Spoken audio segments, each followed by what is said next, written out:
우리 주님을 향한 신앙의 고백으로 예배를 시작하겠습니다. 나는 전능하신 아버지 하나님 천지의 창조주를 믿습니다. 나는 그 유일하신 아들 우리 주 예수 그리스도를 믿습니다.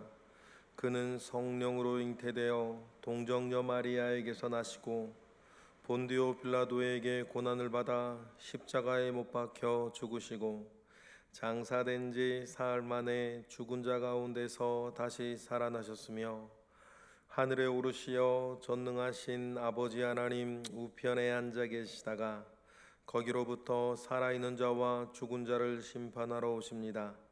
나는 성령을 믿으며 거룩한 공교회와 성도의 교제와 죄를 용서받는 것과 몸의 부활과 영생을 믿습니다. 아멘. 찬송가 214장 찬양하겠습니다. 214장입니다. 나 주의 도움 받고자 주 예수님께 빕니다. 그 구원오러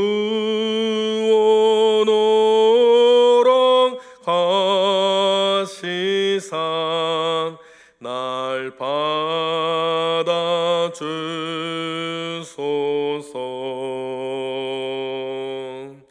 내 모습 이대로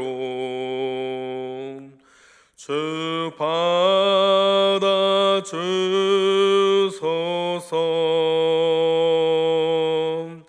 날 위해 돌아가신 주 날 받아주소서.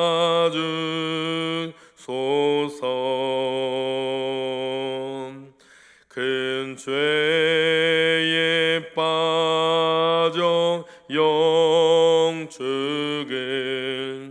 날 위해 피 흘렸으니 주 형상대로 빚으사 날 받아주소서.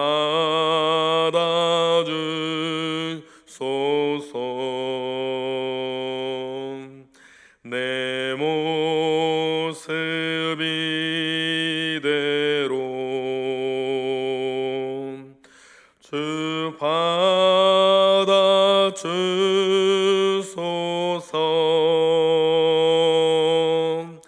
날 위해 돌아가신 주 날 받아주소서.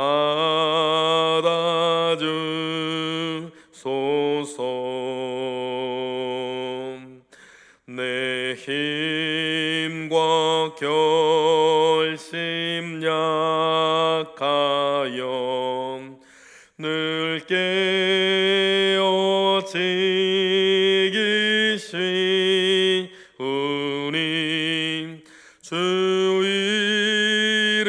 이름으로 구원해 날 받아주소서.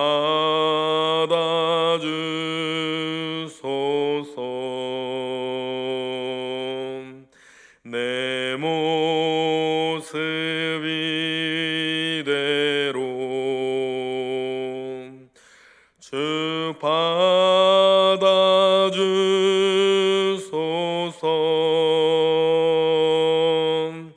날 위해 돌아가신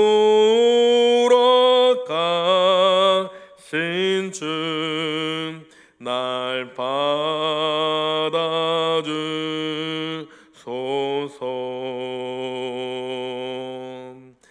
내 주님 서신 발 앞에 나 꿇어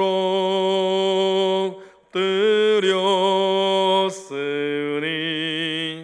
그 크신 역사 이루게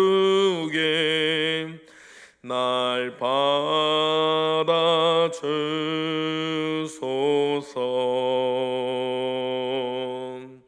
내 모습 이대로 쭉 받아주소서.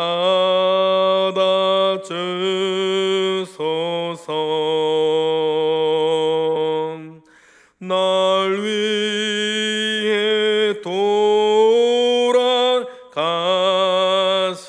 주 날 받아주소서.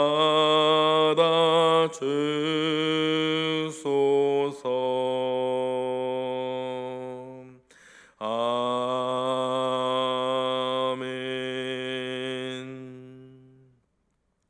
우리 시간 한 목소리를 기도할 때에 하나님께서 한국교회를 기억하시고 불쌍히 여기시며 온전하게 회복시키셔서 맡은 바 사명을, 생명의 복음을, 살아계신 하나님을, 그리스도 예수를 온전하게 증거하고 보여주는 교회 되게 하시고, 우리나라 이 사회에서 생명을 위한 영도한 하나님 은혜가, 능력이 있도록 주님 역사하여 주옵소서. 교회에서 일어나는 여러 감염 사태 가운데에서도 주님 불쌍히 여겨주셔서 지키시고 회복하시고 낫게 하시는 은혜가 있도록 주님 인도하여 주시고, 특별히 우리 거룩한 지 성동교회와 그 모든 성도들, 교우들을 주님 기억하사 그들의 건강과 생명과 생활과 그들의 믿음이 더욱더 강성하고 온전하게 주님께 지켜짐을 얻도록 주여 역사하여 주시옵소서. 이러한 두 가지 기도 제목 가지고 이 시간 함께 한 목소리로 기도하겠습니다. 할렐루야. 하나님 아버지로부터 말미암아 오는 크신 은혜와 능력이 우리 가운데 있음에 감사와 영광을 올려드립니다. 하나님 아버지께서 이러한 어려운 시기에 우리 한국교회의 여러 일들을 주님 기억하여 주시고, 하나님 역사하시는 은혜 가운데에서 한국교회가 지켜짐을 얻고 또한 맡은 바 사명을 잘 감당할 수 있도록 은혜를 베풀어 주옵소서. 그동안 한국교회에 살아계신 하나님의 영광이, 하나님의 은혜가 흐르기보다는 잘하든 잘못하든 사람의 이름이 자꾸만 거론되어지고 드러나는 잘못을 범하고 있는 것을 주님 용서하여 주시고, 지극히 영적이어야 할 교회가 자꾸만 육적인 일들로 흘러가는 일들을 주님 불쌍히 여기셔서 교회가 온전한 교회의 모습 가운데에 교회의 사명을 다하는 데에 한 믿음으로 나아가는 한국교회 될 수 있도록 은혜를 더하셔서 교회에서 사람의 이름을 지우시고 오직 하나님의 영광이 드러나게 하시며 예수 그리스도의 은혜가 드러날 수 있도록 주님 역사하옵소서. 하나님, 우리들이 자꾸만 육화되어져서 교회에서 하나님을 보기 전에 잘하는 사람을 보고 또한 잘못하는 사람을 우리가 거론하며 교회를 하나님 육적인 곳으로 만들어가고자 하는 우리들의 하나님 어리석음이 있음을 이 시간 고백하오니, 주님의 교회에서 주님이 드러나게 하시고 주님의 교회에서 하나님의 이름이 온전히 드려질 수 있도록 하나님 아버지께서 역사하여 주시기를 소원합니다. 하나님 또한 이러한 재난 상황 가운데에 있는 한국 교회를 기억하여 주옵소서. 하나님, 교회에서 일어나고 있는 감염이 하나님 끊어지게 하시며 그 일을 위하여서 모든 그리스도인들이 더욱더 방역에 철저하게 힘을 쓰고 애를 쓰게 하셔서 이 일들을 통하여서 교회의 하나님 이름이 더럽혀지는 일이 없도록 주님 붙잡아 주시고, 교회가 우리나라를 살려가고 우리나라를 변화시켜가는 하나님 귀한 영적인 하나님 둥지가 되어서 하나님 영권을 가지고 하나님의 은혜를 이 땅 가운데에서 온전히 전하고 보여주는 곳 될 수 있도록 주님 역사하여 주옵소서. 하나님, 특별히 우리 거룩한 성동교회를 기억합니다. 하나님께서 우리 교회 가운데 주신 사명이 있고 우리 교회가 걸어가야 할 길이 있음을 믿습니다. 그 길 가운데 주님 온전한 성령의 인도하심이 있게 하시고 하나님 아버지 목회자와 모든 성도들과 더불어서 하나님이 우리 교회에 주신 말씀 운동과 하나님 경건 운동과 관련된 그 사명들을 잘 감당해 나아갈 수 있도록 은혜를 더하시고 그 일들을 잘 해 나아갈 수 있기 위하여서 하나님 이번 재난 가운데에서도 우리 교우들을 지키시되 영육간에 하나님께서 강하게 지키시는 은혜가 온 교우들과 가정마다 있도록 주님 역사하옵소서. 주님께서 크신 은혜 가운데에 모든 것 함께 하실 것을 믿고 예수 그리스도 이름 받들어 감사하며 기도드렸나이다. 아멘. 사도행전 25장 23절로 27절 우리 다 같이 한 목소리로 합독하겠습니다. 이튿날 아그리빠와 버니게가 크게 위엄을 갖추고 와서 천부장들과 시중의 높은 사람들과 함께 접견 장소로에 들어오고 베스도의 명으로 바울을 데려오니 베스도가 말하되 아그리빠 왕과 여기 같이 있는 여러분이여 당신들이 보는 이 사람은 유대의 모든 무리가 크게 외치되 살려두지 못할 사람이라고 하여 예루살렘에서와 여기서도 내게 청혼하였으나 내가 살피건대 죽일 죄를 범한 일이 없더이다. 그러나 그가 황제에게 상소한 고로 보내기로 결정하였나이다. 그에 대하여 황제께 확실한 사실을 아랠 것이 없으므로 신문한 후에 상소할 자료가 있을까 하여 당신들 특히 아그리빠 왕 당신 앞에 그를 내세웠나이다. 그 죄목도 밝히지 아니하고 죄수를 보내는 것이 무리한 일인 줄 아나이다 하였더라. 아멘. 답정너라고 이런 말이 있죠. 답정너라는 말의 뜻이 뭐냐면 답은 정해놓고 너는 대답만 해라. 그 말 아니겠습니까? 지금 바울이 받고 있는 재판이 답정너 같은 재판 아니겠어요? 일단 죄인으로 정해놓고 무슨 죄가 있는지 밝히는 것이에요. 죄가 있어서 죄인이 되는 건데 죄인이라 죄를 짓는 죄인을 먼저 정해놓고 어떤 죄를 지었는지 밝혀야 되는 이상한 재판 가운데에 지금 바울이 서 있다는 것을 여러분 읽게 되십니다. 총독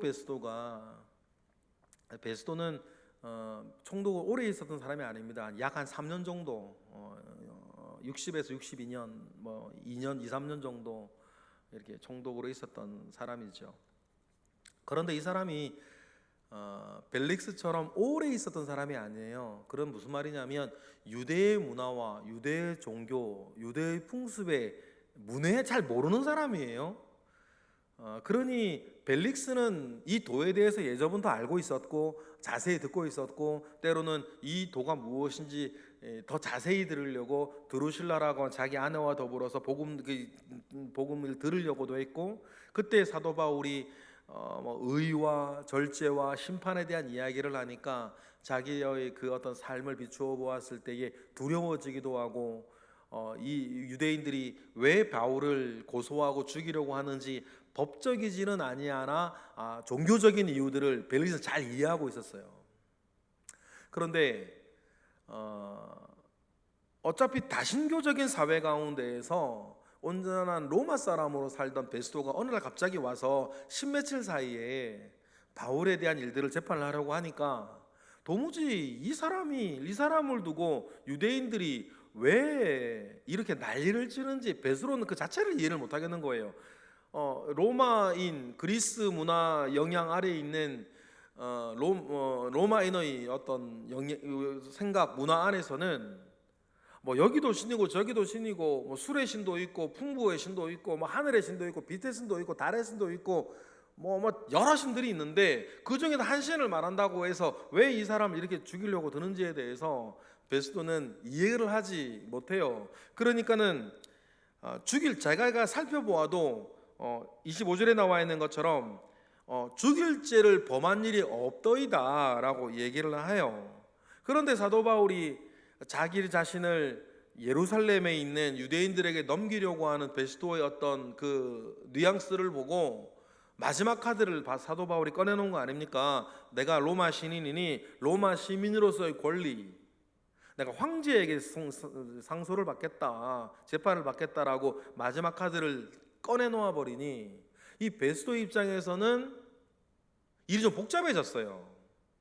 왜냐하면 지방 총독으로서 황제 앞에 죄수를 보내야 되는데 이 사람이 무슨 죄를 지었는지 적을 말이 없는 거예요. 여러분, 그럼 죄가 없다는 걸 베스도도 알아요. 그러면 어떻게 해야 되는 거예요? 그럼 풀어주면 되는 거죠. 우리 그냥 법리적으로 해서 법적인 문제는 법리적으로 푸는 거니까.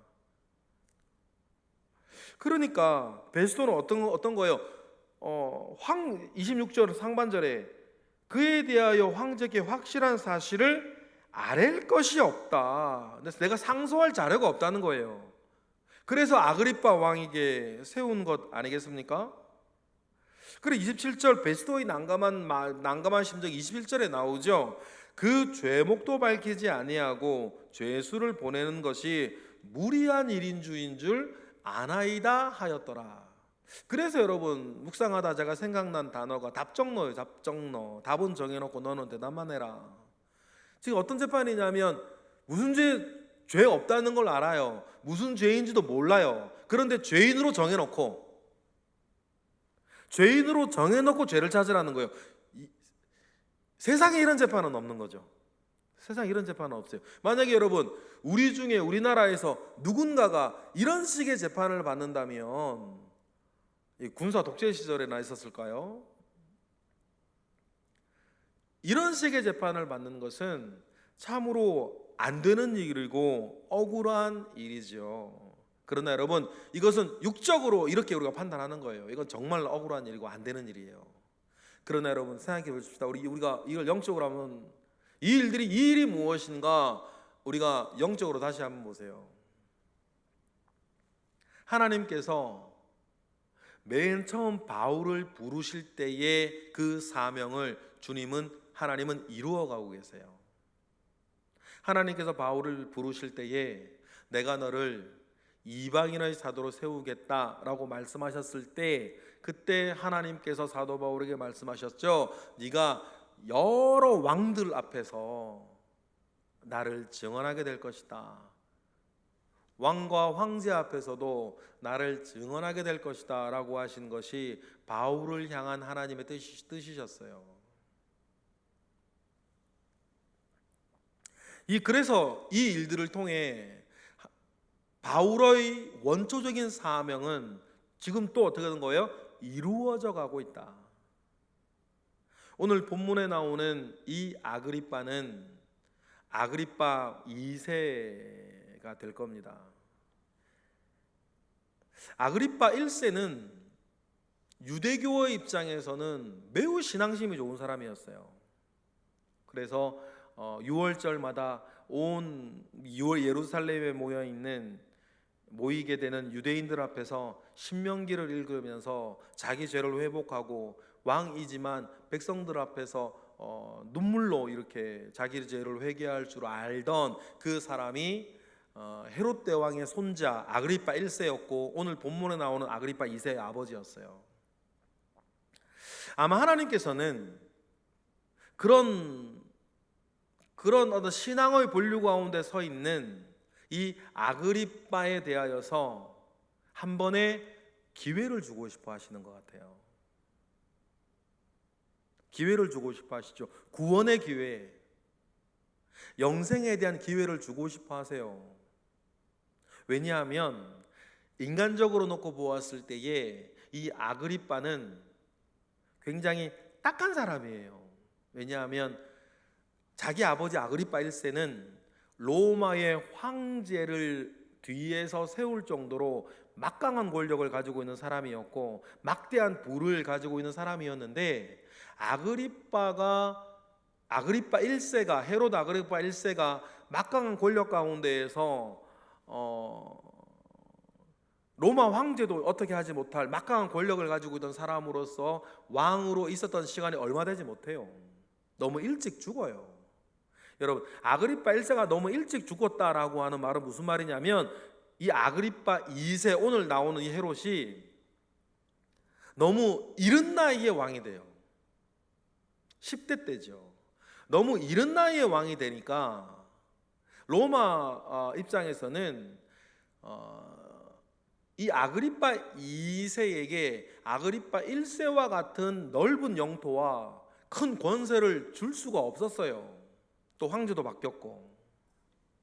그래서 아그리파 2세는 아버지와 비해서는요, 형편없이 작은 땅, 한 작은 지역 하나, 형편없이 작은 권세, 그런 왕으로 살아야 했어요. 그런데요, 이제 아그리파 2세도 자기가 그렇게 좀 로마 제국으로부터 좋은 대우를 받지 못하고 있다라고 하는 것을 왜 몰랐겠어요? 그런 열등감 가운데에 불편한 마음 가운데에 살고 있었던 것으로 보여요. 여러분, 자기 속에 황폐함이 있고 자기 속에 열등감이 있는 사람일수록 여러분 거치장 굉장히 신경 쓰는 거 아시죠? 자기 속에 여러분 자존감이 없으니까, 자기가 정말 하는 일 뚜렷하게 하는 일도 없으니까, 명함에 보면 그런 사람들의 특징이 뭐예요? 명함에 많아요. 그러나 여러분, 자기가 확실한 사람은 명함에 그렇게 많지 않아요. 구구절절 자기가 자기 옛날에 뭐 했고 지금 뭐 하는지 구구절 적지 않아요. 그냥 딱 하나 누구 딱 쓰죠. 마찬가지로 여러분, 이 아그리빠도 상대적으로 아버지와 비교해서겠죠. 열등감 속에서, 부끄러움 속에서, 은밀한 열등감과 부끄러움 속에서 살았던 사람으로 보여요. 그런 23절에 보면 이튿날 아그리빠와 이 버니게라는 여자가 나중에는 아그리빠의 누이인데 이 베스도의 아내가 됩니다. 이 이튿날 아그리빠와 버니게가 어떻게 해요? 크게 위험을 갖추고 와요. 거의 뭐 신처럼 하고 왔다는 기록도 있어요. 크게 위험을 갖추고 와서 천부장들과 시중의 높은 사람들과 함께 쫙 들어오죠. 아그리빠가 이렇게 외형에 신경을 쓰는 이유를 여러분 이제 아실 거예요. 자기 속이 은밀한 감추어진 열등감과 황폐함이 그 속에 있는 것이죠. 그러면 여러분, 우리가 하나님의 입장에서 이 장면, 이 사람을 보십시다. 이 사람에게 정말 필요한 게 뭘까요? 넓은 땅일까요? 아버지와 같은 권세일까요? 이 사람에게 정말 필요한 것은 진짜 중요한 것이 무엇인지 아는 것이고, 이 사람에게 정말 필요한 것은 주님이 주시는 생명이요, 이 사람에게 정말 필요한 것은 하늘에 있는 시민권이요, 이 사람에게 정말 필요한 것은 주님의 하나님의 자녀가 되는 것이어서요. 그래서 이 땅의 일들이 자기의 중심 안에서는 그렇게 중요하지 않는 거예요. 우리가 육을 가지고 이 땅을 살아가야 될 때에 이 땅의 일들이 왜 중요하지 않겠습니까? 중요하죠. 먹어야 하고 살아야 하고 무엇인가 우리가 살아가면서 이루어내어야 하고, 그 일들이 왜 중요하지 않겠어요? 그러나 우리의 삶의 중심 안에서 그건 중요하지 않아요.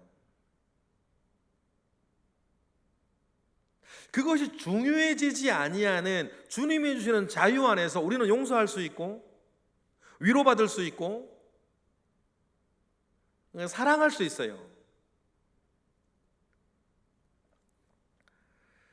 하나님께서는 이 아그리빠 2세에게 진리가 너희를 자유케 할 것이다 라고 하는 주님의 말씀과 같이, 하나님은 이 억울한 재판, 답정너 같은 재판을 통해서라도 그 바울한 사람을 이렇게 희생시키서라도 이 아그리빠에게 하나님은 복음을 듣게 하시기를 원합니다. 그래서 자기를 옥조이고 있는 이 모든 세상의 굴레 속에서 진리가 너희를 자유케 할 것이다 라고 하는 주님의 말씀을 이 아그리빠 2세에게 하나님은 이루어내고 싶으신 거죠. 그러니 이 이상한 재판을 통해서 아그리빠가 비로소 제대로 된 복음을 한번 듣고 하나님은 기회를 주시려고 해요. 거기에 지금 바울이 섰습니다. 여러분, 때로는 우리 주변에 억울한 일들이 있을 수 있습니다. 그러나 여러분, 우리가 오늘 본문을 통해서 한번 우리가 생각해 볼 것이 하나 있습니다. 이 억울한 이 일들을 통해서라도 바울 입장에서 보는 거죠. 하나님께서 지금 이루어내실 일은 무엇일까? 이 답답한 상황을 통해서도 이 상황을 통해서도 하나님께서 이루어내시고자 하는 선한 일이 무엇일까? 여러분, 우리가 생각해 볼 수 있지 않겠습니까? 눈에 보이는 이 일들을 통하여서 하나님께서 하시고자 하는 일을 들여다보고 싶어 하는 것을 우리는 영적이다, 영적인 관점이다 이렇게 얘기하지 않습니까? 우리가 그리스도인으로 이 땅을 살면서 이런 영적인 관점을 잃어버리고 세상에서 눈에 보이는 그 모든 일들로 판단하고 재단하고 평가하고 결론 내린다면 여러분, 우리의 다름을 이 세상 가운데 어떻게 드러내실 수 있으시겠어요? 이 이상한 재판 가운데 서 있는 바울의 입장에서는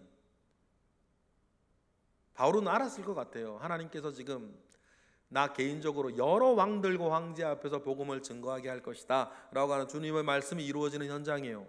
그렇다면 이 자리를 통해서 아그리빠 왕을 향하여서 바울은 뭡니까? 제대로 된 복음을 간증할 필요가 있는 거죠. 우리가 며칠 가다 보면 이 복음을 다 듣고 이 아그리빠가 뭐라고 대답하는지 우리 알게 되겠죠. 어쨌든 그 대답을 보면 이 아그리빠는 하나님이 주신 기회를 불행하게도 잡지 못합니다. 우리 주변도 마찬가지 아니겠습니까? 복음의 기회는 모든 사람에게 열려 있으나 그 기회를 잡는 사람도 있고 끝까지 잡지 못하는 사람도 있더라. 그러면 여러분, 영원한 세계 가운데에 복음을 잡지 아니한 이것이 얼마나 엄청난 결과를 떠안게 될 것이라고 하는 사실들을 우리는 이젠 아는데 안 자는 사람들은 죽을 때까지 모르더라. 여러분, 오늘 말씀을 마무리하면서 우리가 한 가지만 잊지 않으셨으면 좋겠습니다. 이러거나 저러거나 하나님이 하시는 일이 있다. 하나님이 이루어 가시는 일이 있다는 것을 기억을 하시고, 여러분, 하나님이 하실 일을 우리가 바라보며 오늘도 묵묵히 믿음 가운데 살아가시고 승리하시는 저와 여러분 되시기를 주님의 이름으로 축복합니다. 기도하겠습니다. 할렐루야. 하나님이 이루어 가실 일이 우리에게도 있음을 믿습니다. 하나님께서 우리와 우리 교회와 우리 가정을 통하여서 해내실 일들이 있음을 믿습니다. 주여, 은혜 위에 은혜를 더하시고 하나님 아버지로부터 말미암아 오는 선한 일이 이루어지는 것을 우리가 먼저 믿음으로 바라보게 하시고 머지 아니한 시간 후에 우리 눈이 목도하게 하옵소서. 예수 그리스도의 이름으로 감사하며 기도드렸나이다. 아멘. 487장 찬양하겠습니다. 하나님께서 어두움 후에 빛을 주실 줄 믿고 우리가 살아가겠습니다. 487장입니다. 어둠 후에 빛이 오며 바람 부는 후에 잔잔하고 소나기 후에 햇빛 나면 수고한 후에 쉼이 있네. 연약함 후에 강건하며 애통한 후에 위로받고 눈물 난 후에 웃음 있고 씨 뿌린 후에 추수하네. 괴로움 후에 평안 있고 슬퍼한 후에 기쁨 있고 멀어진 후에 가까우며 고독함 후에 친구 있네. 고생한 후에 기쁨 있고 십자가 후에 영광 있고 죽음 온 후에 영생하니 이러한 도가 진리로다. 아멘. 주기도문으로 예배를 마치겠습니다. 하늘에 계신 우리 아버지, 아버지의 이름을 거룩하게 하시며 아버지의 나라가 오게 하시며 아버지의 뜻이 하늘에서와 같이 땅에서도 이루어지게 하소서. 오늘 우리에게 일용할 양식을 주시고 우리가 우리에게 잘못한 사람을 용서하여 준 것 같이 우리 죄를 용서하여 주시고 우리를 시험에 빠지지 않게 하시고 악에서 구하소서. 나라와 권능과 영광이 영원히 아버지의 것입니다. 아멘.